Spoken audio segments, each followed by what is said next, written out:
The next step that we're going to do in learning to work with Unity is we're going to take this pink crate and we're going to drag that into our hierarchy. It sets it in the middle, and again, checking your position as 0, 0, 0. If it's not, then reset your transform. And I'm going to use this kind of as my player. So I'm going to take this and just move it over just a little bit. And again, there is another way to do the moving, just as we talked about here. We can move along the X and we can move along the Y, but we can also use our move tool. And this is our move tool up here on our toolbar. I can then slide this over and move it along the X and Y axis.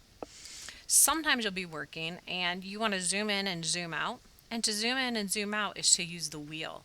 So scroll in and scroll out will allow you to see a little bit more. Once you're in and zoomed so far, you can use the hand tool to kind of move yourself around in your screen.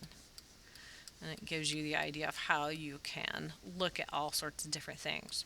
So we've got our little pink grid sprite all set up.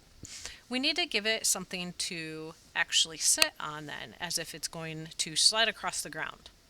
So the next step that I'm going to do with that one is I'm going to drag the platform white right in, and there is our platform white.